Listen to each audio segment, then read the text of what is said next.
Funded account வாங்குறதுக்கு முன்னாடி இந்த 3 விஷயம் உங்களுக்கு தெரியலனா டெஃபினட்டா உங்களுக்கு பே அவுட் கொடுக்க மாட்டாங்க. ஹலோ மேட்ஸ், நிறைய பிகினர்ஸ் ப்ரோஃபார்ம்ஸ் உடைய ஹிடன் ரெஸ்ட்ரிக்ஷன் தெரியாம ஃபண்டட் அக்கௌண்ட்ஸை பை பண்ணிடுறாங்க. ஸோ அதெல்லாம் எப்படி அவாய்ட் பண்ணுறதுன்னு இந்த ஒரு வீடியோவில் உங்களுக்கு நான் டீட்டெயில்டாக சொல்ல போகிறேன். ஃபர்ஸ்ட் ஒன், ஒரு ஃபோமில் ஒரு பர்சனால ஒரு ஐடி தான் கிரியேட் பண்ண முடியும்.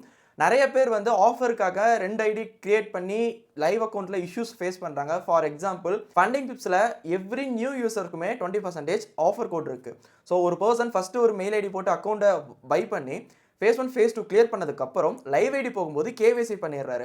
தென் சம் ரீசன்னால அவர் அகைன் ஒரு மெயில் ஐடி போட்டு ஃபேஸ் 1 ஃபேஸ் அக்கௌண்ட்டை பை பண்ணி ஃபேஸ் 1 ஃபேஸ் 2 கிளியர் பண்ணதுக்கப்புறம் கேவைசி பண்ணும்போது சேம் டீட்டெயில்ஸை கொடுத்தீங்கன்னா, ஃபர்ஸ்ட் அக்கௌண்ட் கிளியர் பண்ணி கேவைசி பண்ணும்போது உங்களோட டீட்டெயில்ஸ் எல்லாமே அந்த கம்பெனி கிட்ட இருக்கும். ஸோ சேம் டீட்டெயில்ஸை கொடுக்கும்போது டெஃபினட்டாக உங்களுக்கு பே அவுட்டில் லைவ் அக்கௌண்ட்டே கொடுக்க மாட்டாங்க.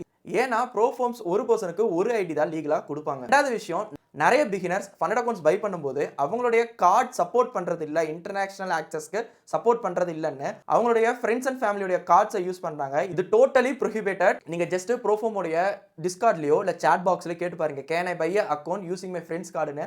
டெஃபினெட்லி நோன் தான் சொல்லுவாங்க. நீங்கள் எங்கே இஷ்யூஸை ஃபேஸ் பண்ணுவீங்கன்னா, ஃபேஸ் 1 ஃபேஸ் 2 கம்ப்ளீட் பண்ணதுக்கப்புறம் லைவ்ல வெரிஃபிகேஷன் போகும்போது நீங்கள் அக்கௌண்ட் வாங்கும்போது கொடுத்த டீட்டெயில்ஸ் ஒன்றா இருக்கும், தென் கேவைசி பண்ணும்போது கொடுக்குற டீட்டெயில்ஸ் ஒன்றா இருக்கும். டோட்டலி மிஸ்மேட்ச் ஆகும்போது உங்களை பேன் பண்ணுறதுக்கான ஒரு பாசிபிலிட்டிஸ் இருக்கு. But 100% not so. பட் ப்ரீவியஸாக என்னுடைய ஃபாலோவர் ஒருத்தர் அவர் லூசிட்ல அக்கௌண்ட் வாங்கும்போது அவரோட ஃப்ரெண்ட் கார்டு யூஸ் பண்ணி அக்கௌண்ட் வாங்கினாரு. குட் திங் என்னன்னா, அவங்களுக்கு கேவைசி வெரிஃபிகேஷனை டன் பண்ணிட்டாங்க. மேபி லூசிட்ல இந்தியன்ஸுக்கு வெரிஃபிகேஷன்ல இஷ்யூஸ் இருக்கிறதுனால அவங்க வந்து அலோவ் பண்ணாங்களான்னு எனக்கு தெரியல. பட் நீங்கள் அந்த மாதிரி உங்களோட ஃப்ரெண்ட்ஸோட கார்டை யூஸ் பண்ணி அக்கௌண்ட்ஸ் வாங்காதீங்க. Third thing, IP issue. So like இந்த ஐபி இஷ்யூஸை வந்து 2 டைப்பில் சொல்லலாம். ஒன்று மொபைல் யூஸ் பண்ணி சொல்லலாம், இன்னொன்று வைஃபை யூஸ் பண்ணி சொல்லலாம். மொபைல் இஷ்யூஸ் எந்த மாதிரி வரும்னா, நீங்களும் ஒரு ஃபண்டிங் பிப்ஸ் யூசர், தென் உங்களுடைய ஃப்ரெண்டும் ஃபண்டிங் பிப்ஸ் யூஸராக இருக்கும்போது சம் ரீசன்ஸ்னால உங்களுடைய ஐடியை உங்கள் ஃப்ரெண்டோடைய எம்டி ஃபைலில் லாகின் பண்ணும்போது, ஸோ அவரும் ஆல்ரெடி அந்த எம்டி ஃபைலில் அதே ஃபோனில் வந்து அவரோட ஐடியை லாகின் பண்ணியிருந்தாருன்னா, ஒரு மொபைலில் ஒரு ஐபி அட்ரஸில் 2 டிஃப்ரெண்ட் யூசர்ஸோட அக்கௌண்ட்ஸ் லாகின் ஆகும்போது ரெண்டாவதாக லாகின் பண்ண பர்சனுடைய அக்கௌண்ட்ஸை அவங்க பேன் பண்ணுறதுக்கு பாசிபிலிட்டிஸ் நிறையவே இருக்குது. ஸோ இந்த மாதிரி மிஸ்டேக்ஸ் நடக்காமல் பார்த்துக்கோங்க. வைஃபை எந்த ஒரு ப்ரோஃபோமுமே பப்ளிக் வைஃபையை யூஸ் பண்ணுங்கன்னு சொல்ல மாட்டாங்க.